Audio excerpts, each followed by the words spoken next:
left, right. Hey, what's up? I think this is a pretty cool episode. You're really going to enjoy it, whether you're young, you're old, you're just starting out into a new work career. Dressing the right way is super important. It's first impressions that really matter, and I think you're really going to find some value here. And I super appreciate you watching. Please share it. We're a newer podcast. This is episode 20, so that's pretty badass, but we got to get the word out there. So I appreciate it. Please like, comment, subscribe, and share. This is Sip Talk. Grab a drink and enjoy. Process go.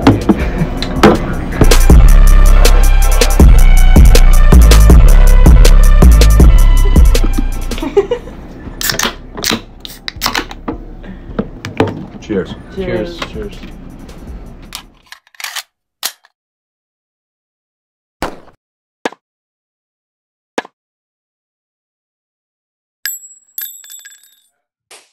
All right. Today we have Andres the Battagliator here. We have James Boswell here. James, you're new to the show. You want to give a quick intro on yourself? Oh, real quick, I've known Justin pretty much my entire life. He moved down to Charleston with me back in 2008, stayed here for about 2 years or so, then moved back to New York City because Charleston's a bit overrated in my opinion.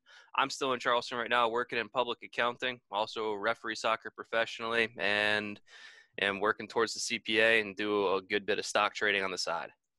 Yeah, stock trading, man.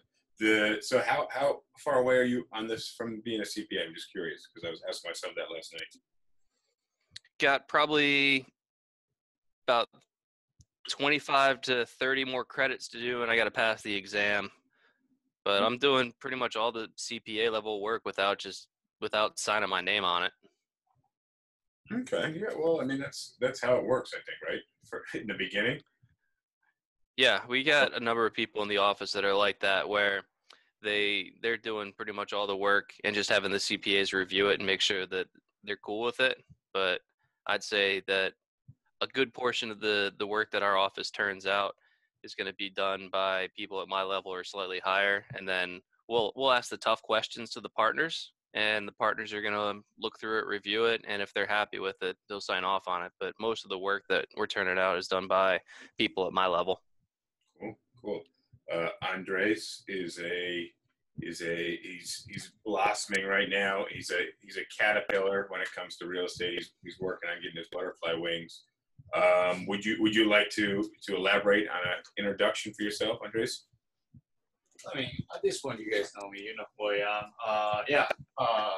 I decided to talk to Justin about the real estate business, and I was like, if you can teach me as many things that you could, if you can guide me through the things that you know that I have no idea about, it'll be a lot better for me. And yeah, things happen.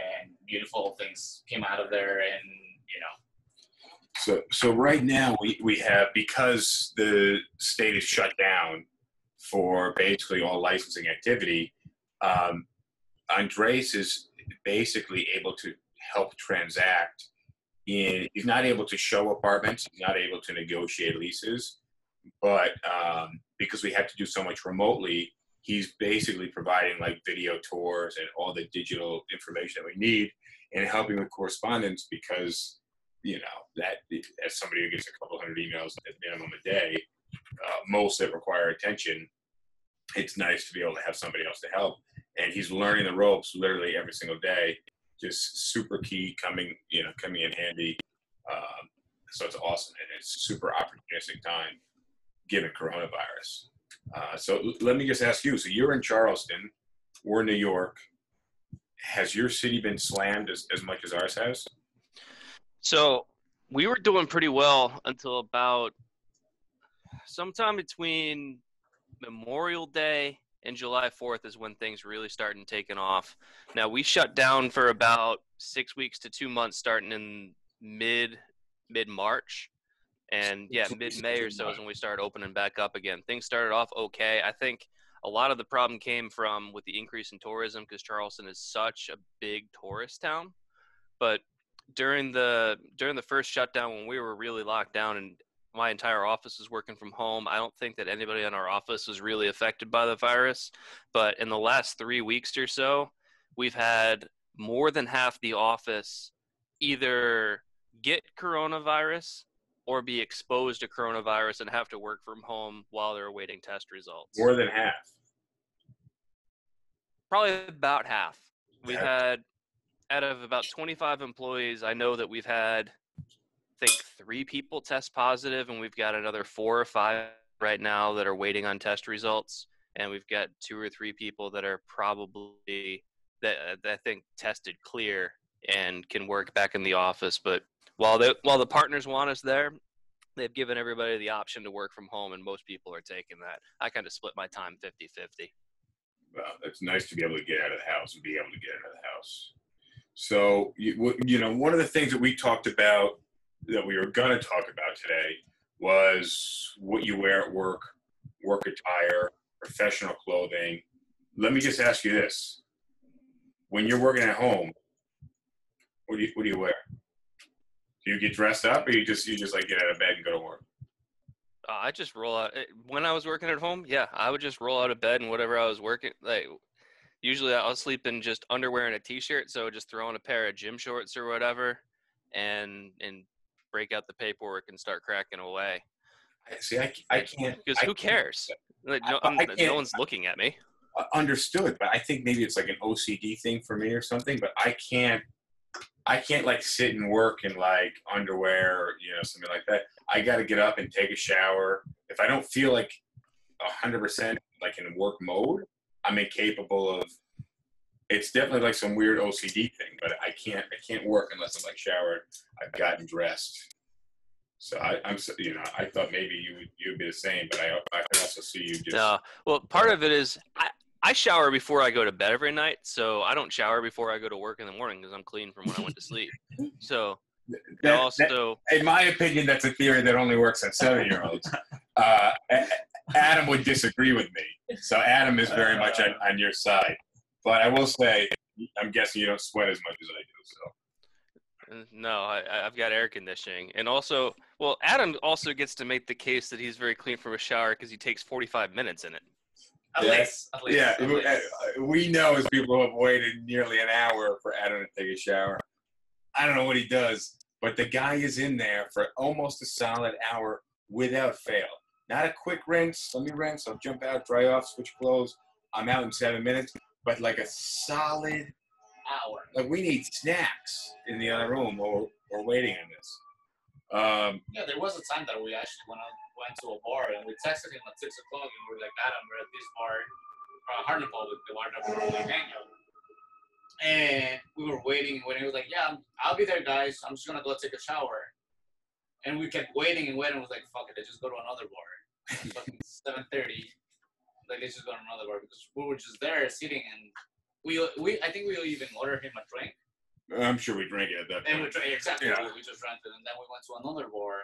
Then we went to another bar. He came at 9 o'clock, 9:30, if I'm not. Yeah, no. Like, what happened to you? Why did you? So I was like, you know, guys, I was taking a shower. It's just the way I'm taking a shower. So he does a real deep cleanse scrub.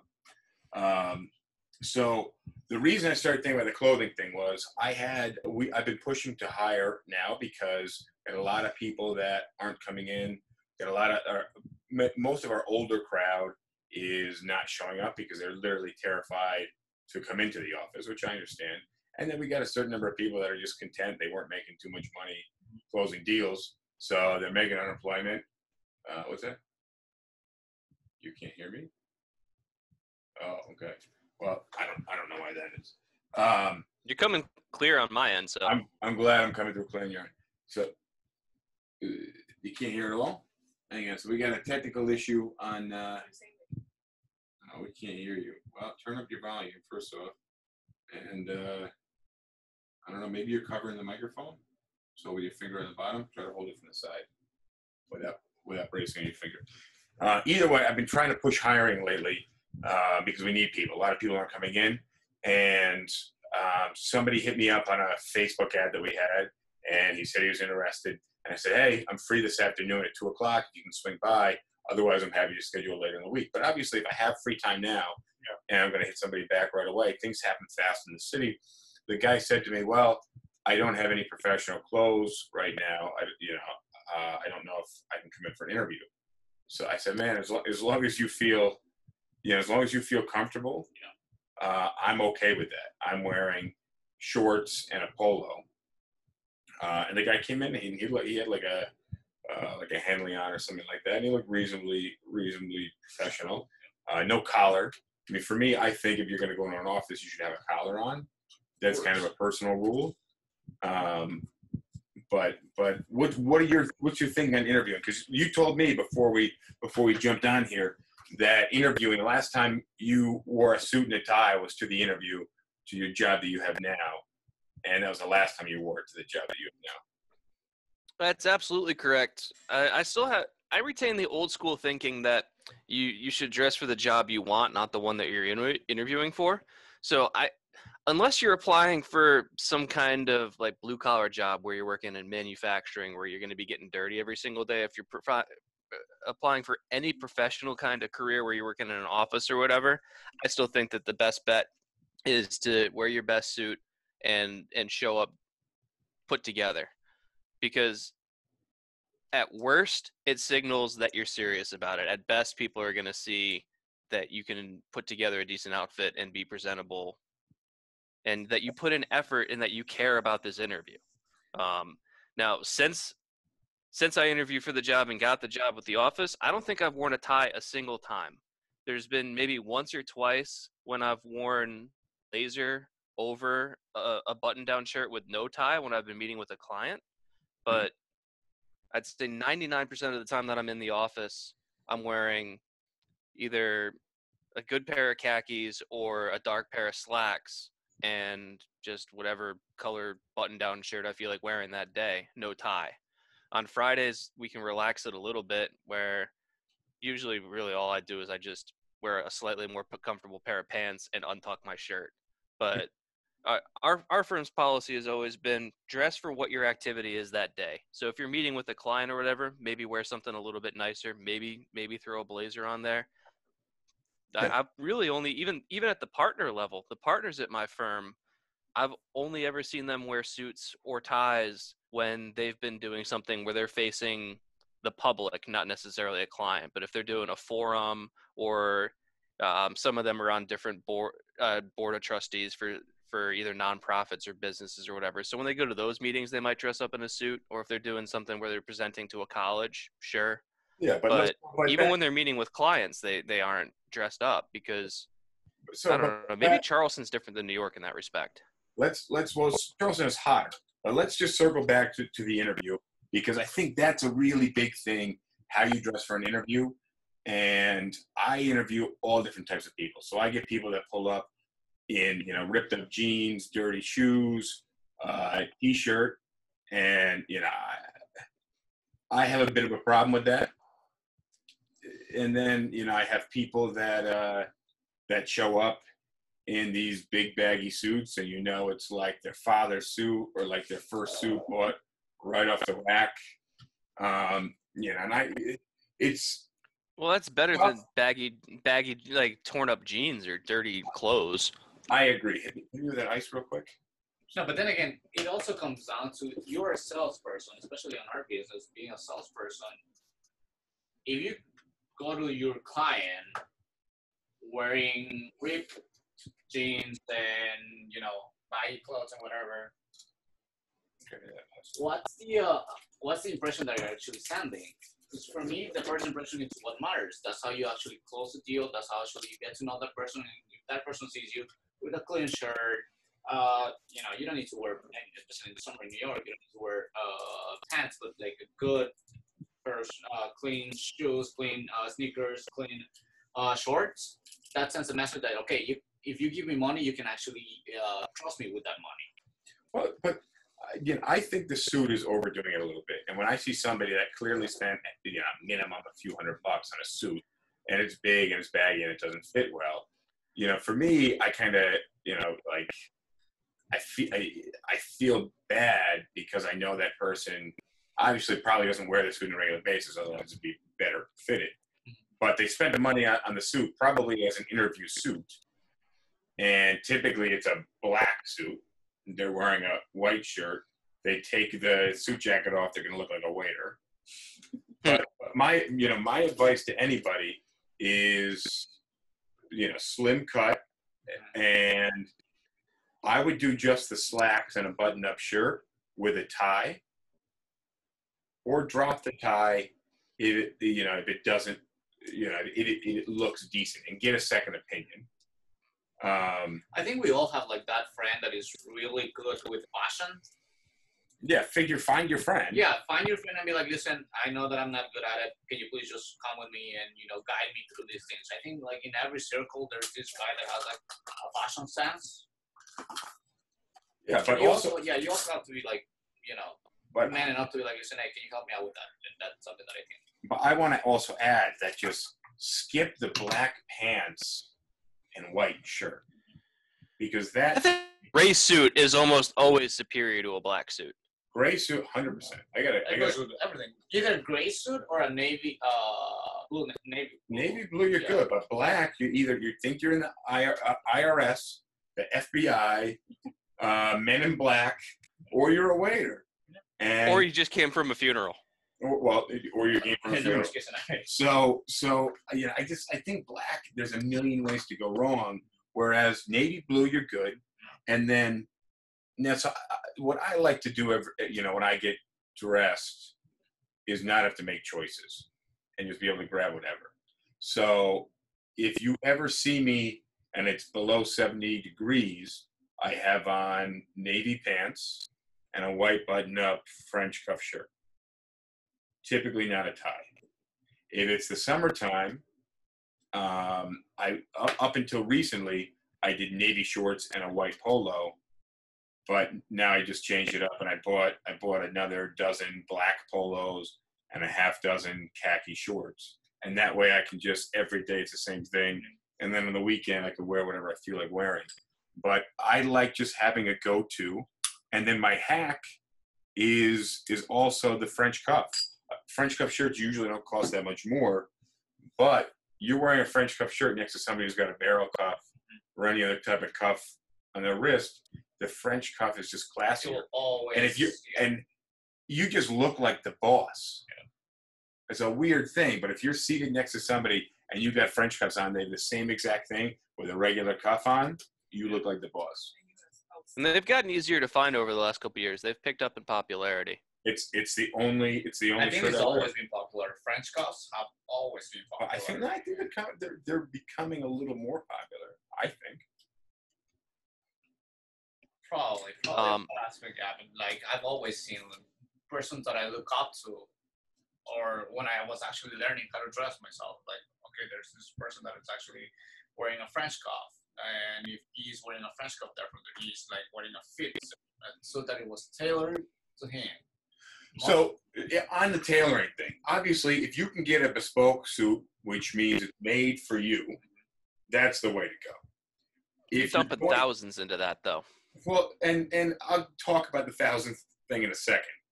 But if you can get a suit off the rack and have it tailored, that's great. But I think that's the best compromise. Sure. Now, if you can't afford to get it tailored and you're going to buy it off the rack, buy it a slight size too small, because a baggy suit just looks like garbage. And I can't stress that enough, that even if I put on some weight over the last couple of years, I can still get into some of these suits and they actually look like they're a bit more fitted. So just going down a half size, and even if it's a little too tight in the chest, you can just leave it unbuttoned. But dropping down a half size is almost the same as getting it tailored to you, which is as close as you can get to a bespoke suit. But on that note that I was talking about earlier, which is another thing that we kind of got rolling into with this, is that I would rather get blathered drunk, just pissed drunk, in a $6,000 suit than a $500 suit. Do you know why that is? Elaborate on that. Yeah. James? On that. Oh, before you're sorry. I don't know. You got your suits insured? No. Sorry. What do you got? There's somebody asking, does accessories match? Watch, shades, etc. Of course. All right. On that, hold on. So. Oh, yeah. Let's talk about that. The point is, a really quality made suit is going to last a hell of a lot longer. The seams, everything that's going to retain its shape.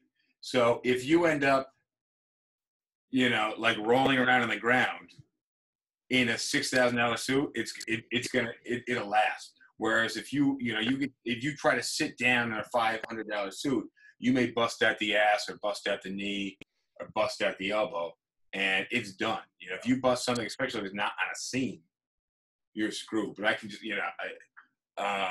especially if you're sweating and stuff, a higher quality suit is going to breathe better. Yeah. And it's just any way you look at it, I would rather save up and buy one kick-ass suit than buy 2 or 3 cheap suits. And when I moved to Charleston, I bought 2 like $500 suits at Macy's. I don't know if you remember those.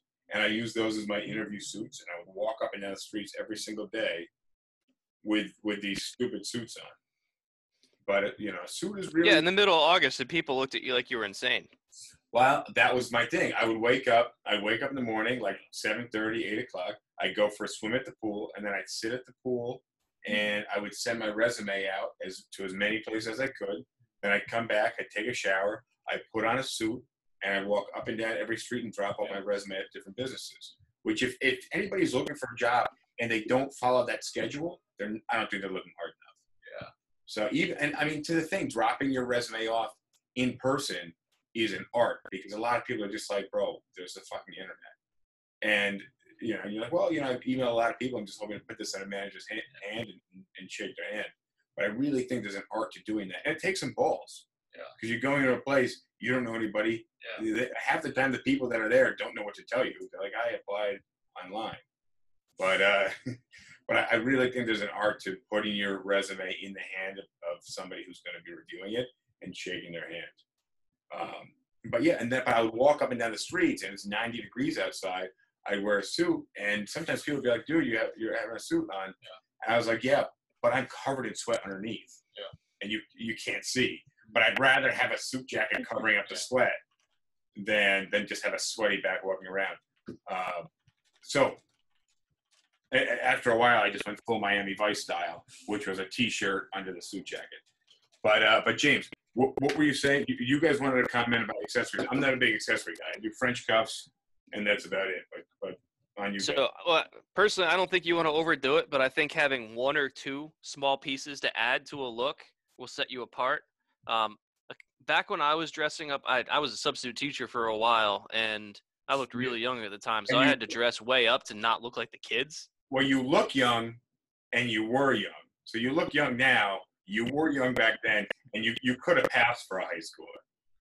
Oh, I did. There were a couple of times where, like, if it was my first day or two in a school, some of the teachers would be like, don't you need to be in class? I'm like, yo, I'm being paid to be here.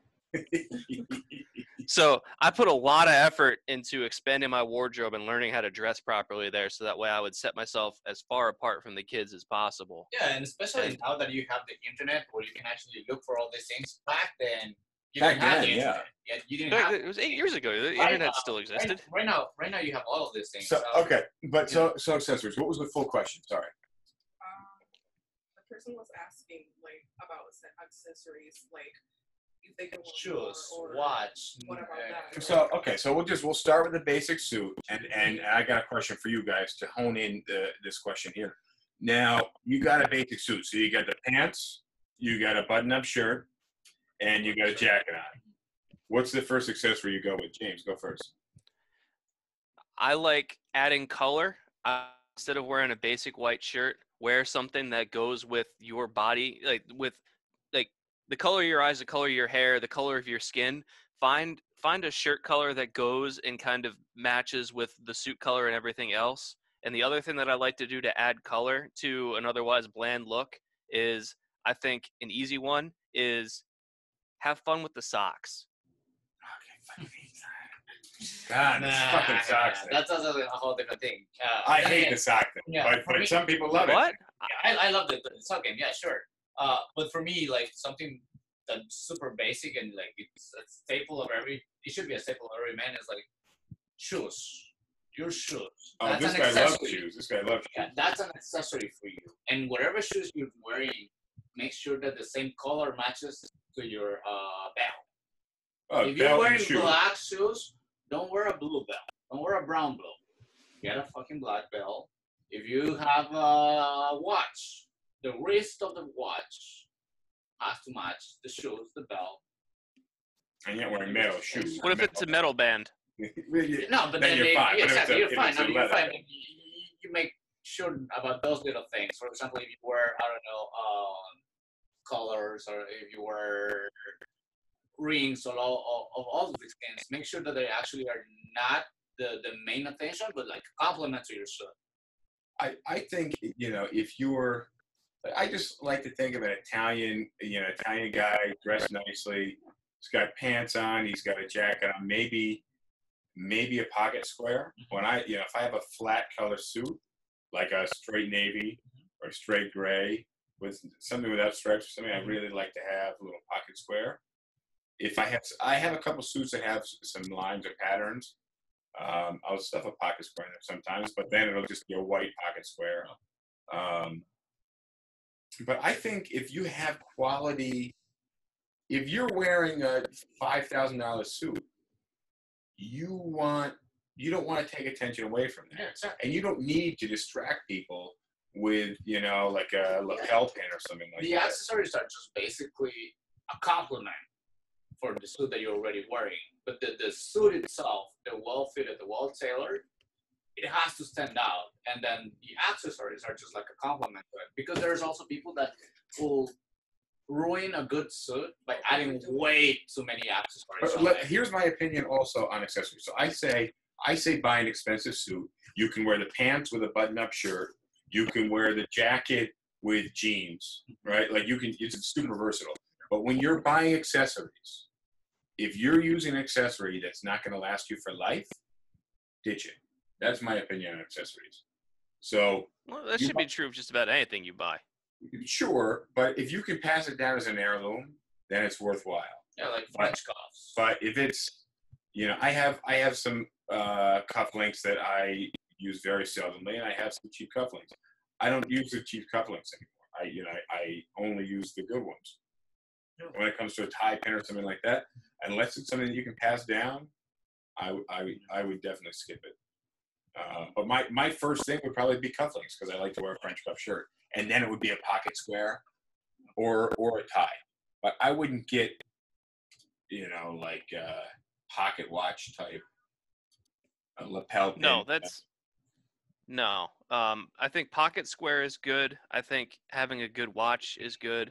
Yeah. And I personally like to add a little bit of color. I know you don't like the socks, but I think that's an easy way to express a little bit of personality with your look. That's what everybody says. Maybe that's my personality is just matching my socks to my pants. Do you have any other questions that are coming through? Yeah. Somebody's asking, what should a woman wear? Someone's asking, what should a woman wear? So probably not the best question for us. There's a woman that interviewed today, and she looked like she was just dressed really nicely. She had a mask on, but I just thought she looked very professional. I just can't remember. She was probably wearing like a skirt suit or something. I'm not gonna tell women what they should wear or what they shouldn't wear. Obviously, you probably want to avoid something that's super low cut or super high, high cut in the waist. Whatever actually empowers you, whatever. For example, a guy like the armor that a guy wears at this time in the 21st century is a suit. We no longer wear, vests back in the Roman ages and all those things. But the armor that we wear now is a suit. It should be the same way for a girl. Whatever empowers you, whatever makes you feel like I can take over the world. I'm going to go there to that interview and take over that interview. I know that I'm going to get it because of this dress, because of the style that I have and whatever. That's something that if you feel comfortable wearing, it should be your main go-to thing. Yeah, I completely agree with you. But that's why you gotta be wearing something that you are comfortable wearing. And that's why I think rather than buying something cheap right off the rack, I would tell you to go buy a used $2,000 suit for for 500 than buy a new $500 suit that's worth 500. But on that note, I want to talk about my Amazon store, which is linked in the YouTube video. So if you're watching this live, my YouTube link is in my Instagram profile. And if you're watching this on YouTube, the links below, there's a link to my YouTube store. James, I haven't told you about this yet, but the cool shit that I have for the home bar, the stuff I have in the office, we got some cool stuff in the office. We got like some water guns and there's just, I'm a kid, so the office is just full of gadgets. But the things that I think are cool that I buy on Amazon, I throw them all in an Amazon store so that if somebody sees in one of these videos, they can buy it. And I got some cool stuff on Amazon. James, did I ever show you my money clip? No. It's from Douglas Pell, which is a British jeweler. And it's relatively inexpensive for what it is, but it's silver, and it's just the classy. I love money clips, but it's the classiest money clip that I've ever had, and it is definitely an accessory that you could pass down, and probably needs some polishing up. But it is. You see the engravings on it. Yep. You see a little lion on it. Can you see that? So, but I throw stuff like that in the Amazon store, and anybody should check it out. If you guys have stuff that you want me to throw in the store too, I'd be happy to do it. But totally accessory wise, bar wise, it is Sip Talk.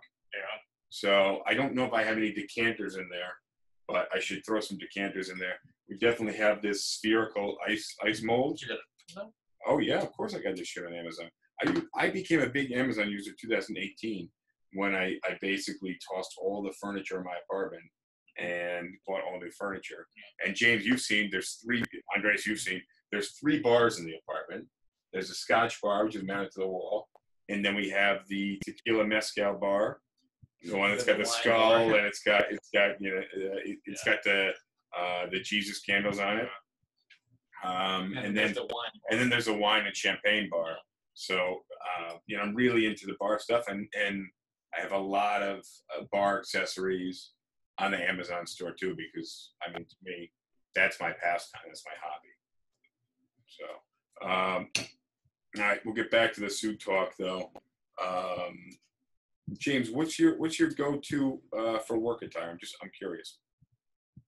I kind of told you already. It's super basic. I just go with like either a pair of good flat khakis or flat slacks in like a kind of a golden brown, or the slacks are just going to be black, which is like a light stripe or whatever. And then just a button down shirt. I keep it super simple just so I can be comfortable. And if a client happens to come in, I look put together, but it's not something that people like. A lot of people in my office will actually just wear polo shirts. What about shorts? Anybody wearing shorts? Because you're in South Carolina. It's July 16th right now. I don't know when this is airing on YouTube, but it's the middle of July. It's going to be August in a couple of weeks. Anybody wearing shorts? It's already hot. It's been hot here for the last 2 months. But on Fridays when it's casual, people sometimes wear shorts. But Monday through Thursday, I don't think I've ever seen anybody wear shorts. So we're real estate agents. My thinking on being a real estate agent is, one, shoes, man. I tell every woman that interviews on women clothing, every woman that interviews, I mention it pretty much to everybody. But if I see a woman come in and she's wearing heels, I always try to mention wear comfortable shoes, because you're going to be doing a lot of walking. As a real estate agent, you're going to be doing a lot of walking. So I don't say it in like anti-heels, because some women are comfortable hiking around in heels, but I hate for that person to show up on day one and they end up walking 3 miles and 4 different buildings, 5 different buildings, up 6 flights of stairs. Like, at the end of the day, you're gonna have I've as a real estate agent, I've suffered some major foot problems. Blisters at the very least. Breaking in a new pair of leather shoes, holy fuck. It's like, your feet can be bleeding. Yeah. The first year in business, I was going through a pair because I was viewing apartments every single day. I went through a pair of shoes probably every month to 5 weeks, and I was broke as shit back then. So then I started spending money on the cheap shoes, which not only did the soles wear out, but the leather would crack on them. So I mean, shoes I think are really important. But I think, again, my thinking is collared shirt. That's why I think a polo is fine. In the summer in New York City, shorts, not cargo shorts, but a clean pair of shorts. And then I'm okay with the sneaker thing. I've seen $1 million brokers wearing sneakers. And you know, if you're stepping out of your air conditioned office into you got a driver waiting for you out front in a car, and then you walk into an air conditioned apartment, that's fine. But I'll tell you, as somebody who's got to walk from West 35th Street to East 35th Street, and then walk up to 40th Street, and then has to go up 5 flights of stairs, and you go into a top floor apartment that hasn't had the AC on, but you know, when it's 90 degrees outside, wearing a suit is not an option. So you just need to feel confident, be able to present yourself well. That's my opinion on real estate. I don't know. It's been so long since I've worked in a regular 9-to-5 style office, so I don't even know. James, you were saying something about stocks. Oh, James. So I'm just curious. What platform do you use for stocks? Stocks? Yeah. So I trade on 2 different platforms. I use Robinhood for a lot of my retail investing, and then I also have a brokerage account through Merrill Lynch that gives me there's more commissions on it, but I've got a lot more options to trade with between being able to trade over the counter and more access to bonds and stuff like that. So I'm between the two. I've heard good things about Webull. I haven't ever actually traded with them.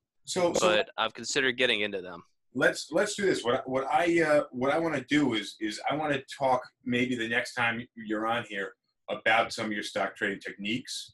I recently got into it, and I know you've been preaching to me forever, but I signed up with Webull. I signed up and I got 2 free stocks, and I've been able to do a ton of research on my end, and I'm still learning, but there seems to be a lot of opportunity. I put a decent amount of money into it.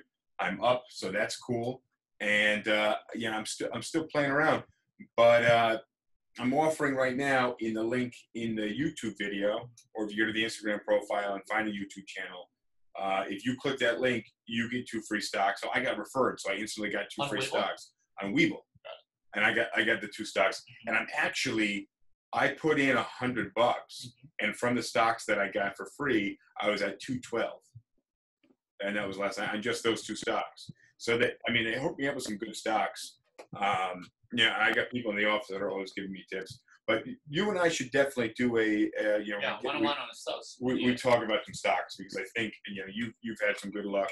Yeah, because right now you have things like Robinhood, E-Trade, and things like that. You don't need to be like super smart to get these things about stocks. But since you're the kind of person that is into it, why don't you just come over here to the city, and just show us what's your technique on investing. Show us a little bit more about this things like Webull. And in the meantime, the platform Webull, as far as I know, it's the only platform you can sign on and get 2 free stocks. So that's my advice. At least jump on there, get the stocks, because it did me well. I'm up 200% plus, which is nuts. I didn't even do anything. I think that the economy has been so wild over the last couple of months that I checked yesterday. I didn't even log back in after I signed up. Tesla stock went off the roof. Tesla, before the pandemic happened, Tesla was worth like $320. Now it's above $1,000. Yeah. I do think that you need to make one disclaimer, though, since I don't believe that any of us hold any series licenses, that any talk that we have on stocks is not professional advice by any stretch and shouldn't be taken as such by anybody that's listening. First of all, pretty much everything I say is not professional.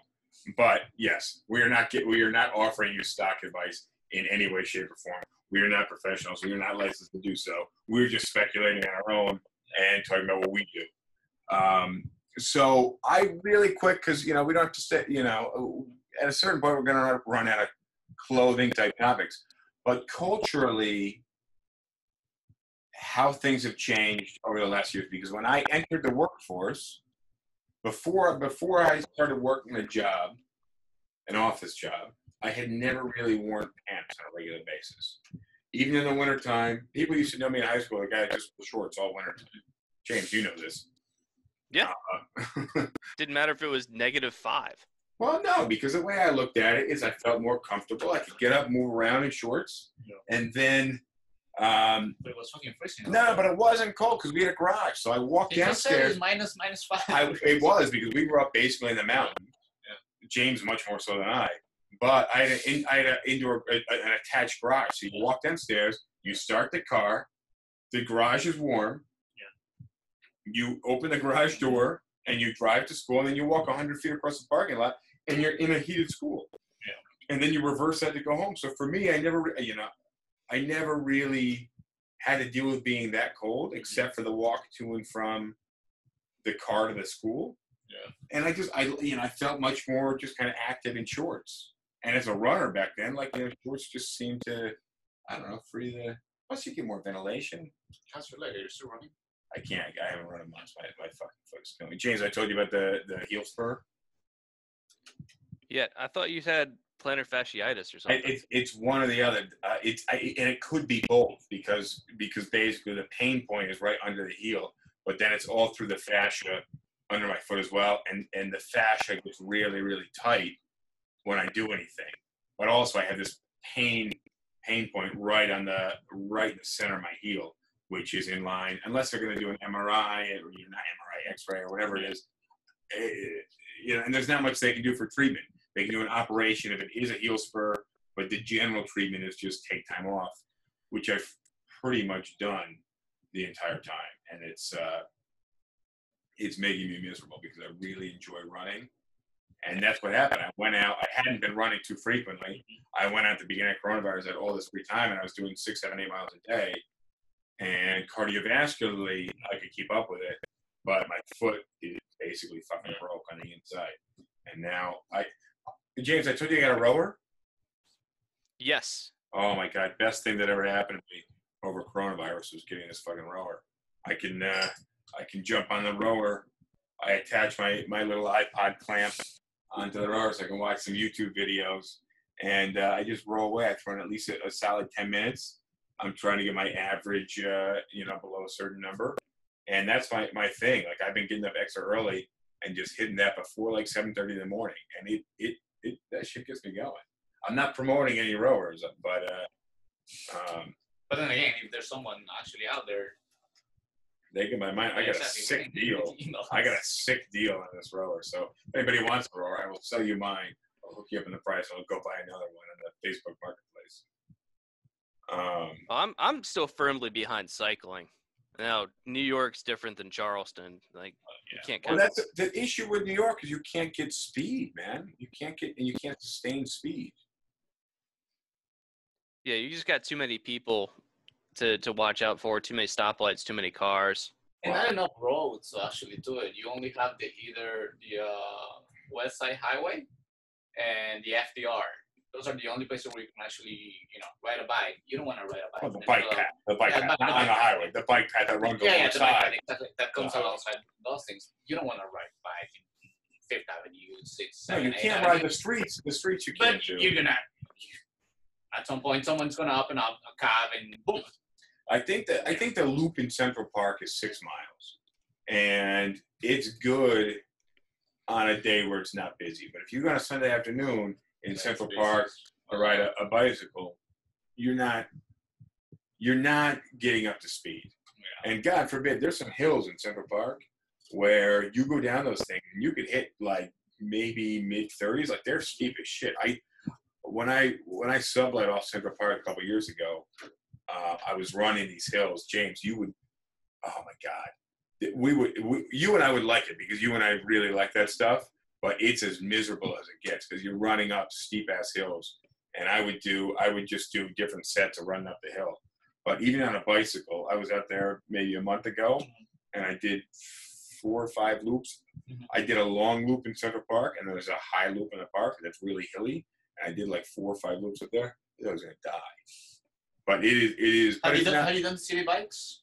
I've never Those been on a city those bikes are so heavy that literally this like the smallest hill feels like you're about to die because they're heavy. They just go to a certain speed. They have like 3 speeds. You're like when it's going down, it's great, but once you have to go back, it's like So James, I remember. I mean, James and I, when we were 13 years old, we used to ride to McDonald's to play Monopoly. Monopoly, which we now found out was rigged. But we'd ride the bikes to go by McDonald's and play McDonald's Monopoly. But then that was it. That was kind of my tenure as a bicyclist until I moved to South Carolina. But not even then. When I was moving back, when I committed to moving back to New York, I was going to move to New York City. I sold my car. Remember that? I didn't have a bicycle before that in South Carolina, James. I don't think you did either. No, I bought a bike after I saw you having fun on yours. Yeah, fun. So what happened was I sold my car, but then I also needed to commute to and from work. So that day or the very next day, I bought a bicycle on Craigslist, and I still have it. It's in the storage closet in the office. I ride it a couple times a week, sometimes, to the office because I have another one that I use in places that's newer and sturdier. And I would ride 7.5 miles from in South Carolina at 7:30 in the morning when it's hot as shit. 7.5 miles to the office and 7.5 miles back. And I did that for so long until I got sick of it, and that's what got me into the motorcycle. But James and I used to bicycle. What was an average bike ride for us? Well, I can't remember because neither of us were all that serious about it. Like last weekend, I did 75 miles over 3 days, which compared to some of the people that I ride with, isn't even all that much. But yeah, well, yeah, it's more than we're doing. But bicycling, I think. So I like watching people. But that's James. That's 25 miles a day. Yeah. So I one thing I really enjoy doing is being fully suited up with being on a motorcycle. Although last summer Adam's mother got married, I had a Tom Ford suit on, so not a cheap suit, and I took the motorcycle from Manhattan way out in Long Island, about an hour ride, about 80, 90 miles an hour. And what happened was the suit was flapping in the wind, and it got ripped up. It was not a good suit. And it was a Tom Ford. I mean, I've had it for 5 years. Oh. I got it in like 2015. So, and I have beat the fuck out of that suit. But yeah, the stitching for the inseam started to separate and broke my damn heart. So, but you know, I'm running out of stuff here, James. So you know, if you've got more on the work attire, you know, well, I mean, I got a question for you since I haven't really been in charge of interviewing for people. Like I'll do some training in the office, but I don't have too much say in terms of who we hire or whatever. But what are some of the things, like what are the worst things that you've seen people come in? What, like for you as someone who is in charge of hiring, what are the things that make you say, yes, I want to hire this person, or this person needs to get out of the office right now? What are the two? So what are some of the one- things that you say? Number one, I one time interviewed a clown. And he was thinking that dressing up as a clown would set him apart and like a clown. Yeah. Holy shit. Like as if he's showing up to a kid's birthday party clown. But that would make him memorable and stay in people's minds. And obviously the real estate, you want to be memorable. So that was his thing. He thought for certain he would be a clown and that, but I did not hire him. Now I have done thousands of interviews. Now for a little while we had Raj as our hiring manager and he was doing that. But you get burnt out so goddamn fast. A good interview is a good interview, but you put so much of yourself into the good interview. Not trying to convince them, but trying to relate and have empathy and build rapport, and it's exhausting. And then if they don't end up taking the offer, it's soul crushing. But a bad interview is a bad interview. I find I talk a lot during the interview and I can tell the other person's uncomfortable. But then sometimes I don't give them enough time to talk to figure out like they're not the right person for the job. So, with this job, sometimes, people can change a little bit, but if I'm doing all the talking, I've learned that's not a good hire. When it comes to dressing up, I just want somebody that looks professional, that I would feel comfortable representing my biggest asset. Exactly, that's the thing. He's representing your business. So you don't want someone out there wearing a bandana, wearing like these things, ripped jeans and destroy shoes left and right. Because at the end he's gonna be like, I'm this and that, working for the DiGiulio group. Well, it all represents me, so it has to be somebody that I can relate to. But I mean, I've had some bad interviews. I had an interesting one very recently where the person just kind of stared at me until I felt compelled to talk first. And then I caught on to the fact that was his game. Like, he didn't really answer anything. He gave me a brief answer and then stared at me, and then I had to start talking again to make things a little less awkward. This is cool, though. I caught on to it, and then I just played that game back, kept eye contact, and the third time we hit an awkward interchange, he's like, well, thank you for your time. I really appreciate it. I'm looking forward to hearing, and he left. It was very uncomfortable. It was uncomfortable for me until I realized why I was uncomfortable. And then I just flipped that around, changed the dynamic, and he got uncomfortable and left. Speaking of uncomfortable, like flying for example, for me, like flying next to a person that smells weird, that has like these things going on, it's like, can I please change my flight? Can I please change my seat? And especially now with these coronavirus things, and now they push like one seat apart of each other.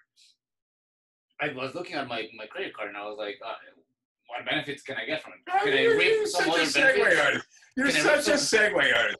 Andres is talking about, wow, you should get paid for this. I should get paid for this. So Andres and I were talking about throwing a little promo for the credit card.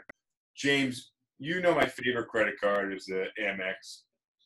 It's a platinum card. One, because it's a badass card. But two, because I get fucking mad benefits. So first off, the major benefit is you get a statement credit up to $200 for ancillaries that you hit when you're flying. So I've been comped in-flight beverages. I've been comped overweight bags, extra baggage fees. You got your personal lounge, flight change fees. Yeah, so we were talking about it before, and Andres obviously trying to help promote, but let's make that money, baby. We were talking about it before. I got a hack to get somebody hooked up with a platinum card. It's in the YouTube links. But the platinum card, by the way, is, and I got James. James is an accountant, so he helps me with credit cards. James, how many credit cards do I have? Do you know? 3 or 4. 3 or 4 that are on the business. I don't care about what your personal is. Dude, so if anybody's watching this, we're talking, these aren't like every single I have to entity that has a credit card. I have notes on what cards are which, but I will say the one that I carry, because I got a slim card wallet. I carry a business credit card. All right. Mm-hmm. And then I carry a debit card because you got to get cash. Yeah. I carry my license because obviously you need ID, right? Of course. But the big one that I actually put anything on is the platinum card. Because I have not paid for a flight in probably 7 years. So the travel benefits on this card, the travel rewards are absolutely insane. But the cool thing is, this isn't a regular card. This thing is fucking solid. Here's a regular debit card. It's a status thing. Here's a regular debit card. Once you see someone having a platinum or a black Amex, you're like, oh. I mean, we're not. I'm not in the black card spending realm yet. On one card. I'm sure if you pulled some of these together, I would be. But the seasonal business, tends to keep me from that. But the platinum card, having that statement credit where you can go on a flight and you can drink till you're hammered, and you can buy in-flight movies, you can cover your overweight baggage. That is badass because you don't have to worry. If you go shopping when you're on a trip and you got to shove that shit back in your bag and you were already at the weight limit, you don't have to worry about that shit. The other thing is the airport lounges. So, and I'm really, I'm not a promo bullshit artist like Andres here who go to me into this. But the airport lounges are nuts. It's nothing like pulling through an airport, and I've been in some cool airports, and just being able to walk into a lounge, any lounge, you get the airport access, and you get like Centurion lounge access. So you get some really luxury-ass lounges where you get free beer and wine comped. Some of them have showers. James, remember JZI, the private airport in Charleston? Yep. I don't know if that one is included. I don't know if that's a lounge or just a private airport. But that airport was one of the nicest airports that I never flew in or out of there. There's no reason. That's where all the people that are going to Kiowa fly into. Yeah, I mean, if you got a private flight, you're flying into that. It was a really nice airport. Like, I had Dan Marino flew in. A whole bunch of celebrities flew when I worked there. But the airport lounges are nicer than that private airport where people fly in the private jets. And we used to drive the cars out onto the runway so they step off the plane into their luxury sedan.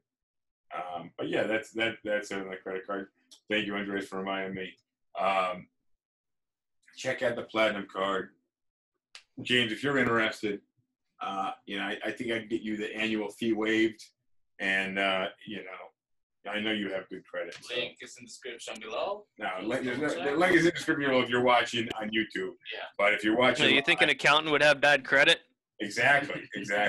My credit was shit when I moved to Charleston. Actually, remember in high school we graduated and I bought a boat. Yeah, that was fun for about a year and a half. Yeah. So what happened was got the boat, and this was back in the day when they used to mail you credit cards, and all you got to do to activate it is like swipe it or call the 800 number. So, and they had like $500 or $200 limit or something. So I quit my job, and I took one with this is back in 2005 maybe, and I just picked like a $500 limit one, and I just put my expenses for the next month on that card. I mean, gas was $1. Yeah. So it was 44 gallon tank, and that would last you, half a month. So the money stretched a little bit further back then.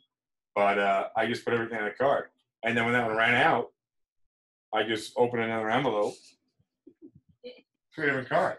Figured it was some shit that I would deal with later, which I had to deal with eventually after a year when I came to terms with fucking life.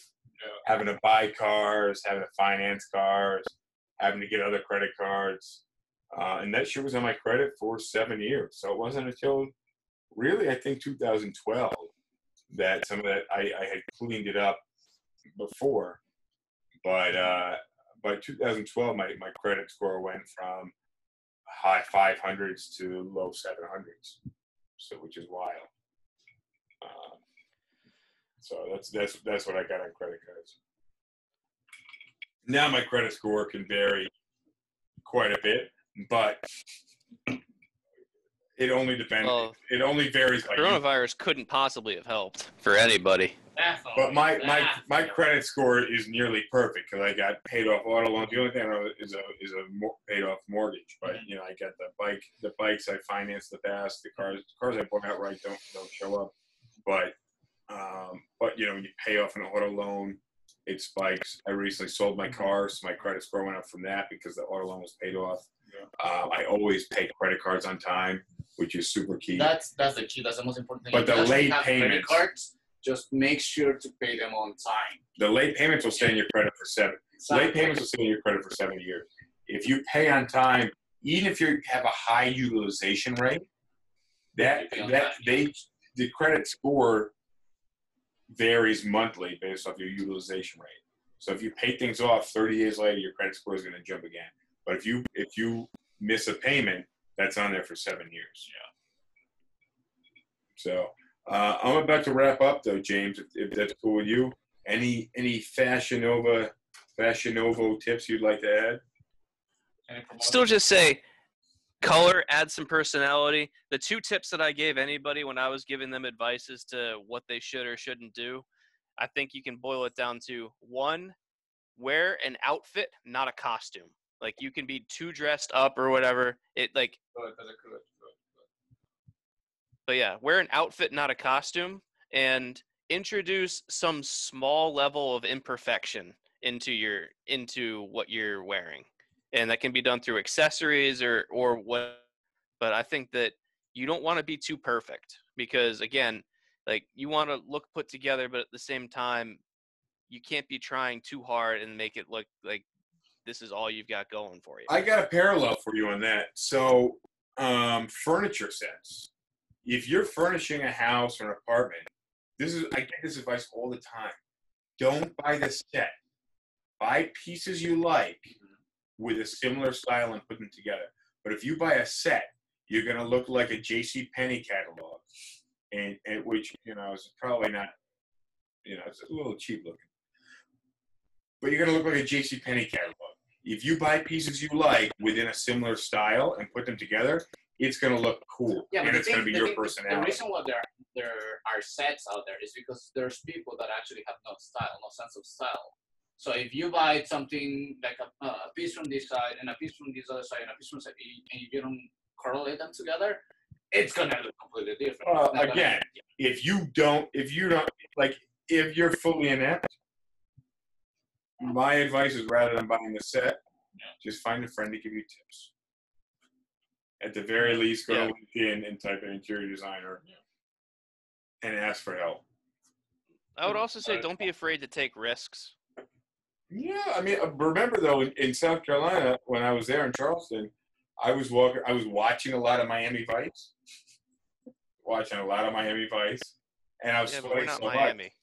So I just went full T-shirt or like V-neck with a jacket over the top of that. So that was an interesting look, I guess. But I thought it was cool at the time. I don't know if anybody else thought it was. The nice thing about male fashion is that it tends not to change all that much.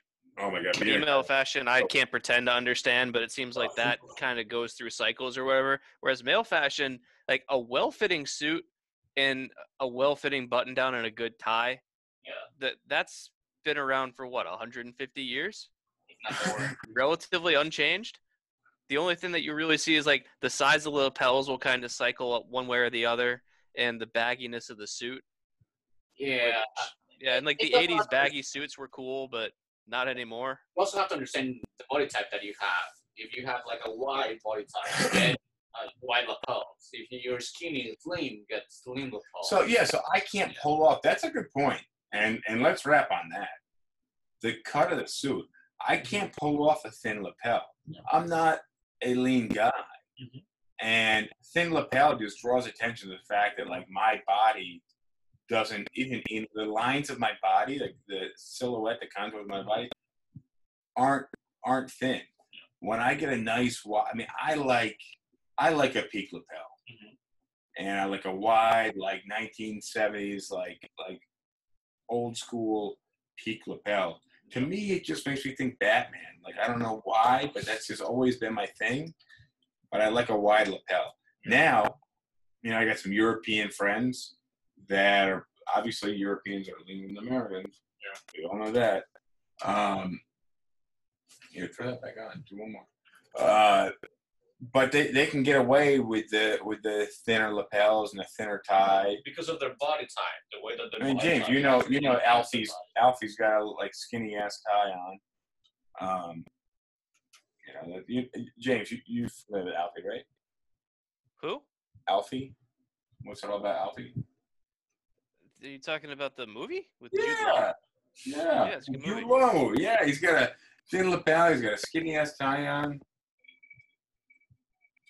Yeah, I would also say that like I think spending the $200 or $300 to take a suit off the rack and bring it to a tailor to have them. Yeah. I think that you can take an average to below average suit and make it pretty incredible with relatively low effort. So my thing is I have big legs, big hamstrings, big thighs, but I need something that fits my legs, my upper leg, but I always have to have the lower leg taken in. And I can't just buy a wide, like boot cut type, like thick ass. So what I always do is I get something that fits. Usually I have to have the waist taken in, and then I have to have the lower leg calf area taken in. But it ends up being a pretty slick looking suit. You also have to talk to your tailor and get used to tell them, like, don't be afraid, don't be ashamed. Just Find a good tailor. Yeah, find a good tailor and be like, it's not expensive. Believe me, buying a $5,000 suit is way more expensive than buying a $500 suit and getting a good tailor. Because a good tailor will actually give you a feedback, like, okay, this is the way your body looks. So let's just take some of this, take some of that, and then I mean, less than $50. Yeah. Less than $50 on the tailoring, but usually along the lines of like $18. Yeah. For that, to have the each pant leg hams $2 a pop, like that, they're not It's a good overcharging for investment. that. It's a good investment. But it is. Yeah. No, it totally is. And I will tell you, as somebody who has interviewed thousands and thousands of people, well, thousands of people, I don't know, a lot of people. The way you look, first impression, is super, super, super important. And, dress isn't everything. It's also your confidence. And, But at least if you look good, you're going to go out there with that confidence. But you you got to look good. Yeah, you got to look good. That's a big part of it. It's like the 2 rules of dating, which is be attractive, and rule 2 is don't be unattractive. Thank you very much. That's a lot. That explains it. No wonder. All right. So Okay. I hope your Milwaukee vest treated you well. I hope the temperature. I hope maybe you put some of those in the refrigerator. Nope, too lazy. All right. I gotta go. We got life to live. Yeah. James, you and I are gonna catch up next time.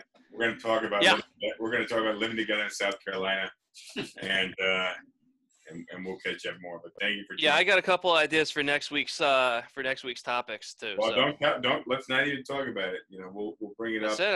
I said ideas. I'm not saying anything else. And let's hash it out then. Let's see if we come to the same terms and agree. So on that note, adios, over and out. If you're watching this, it means you made it to the end. Thank you very much for watching the whole thing. If you made it this far and you have not liked, subscribed, commented, shared this podcast, you owe me. Thanks for watching.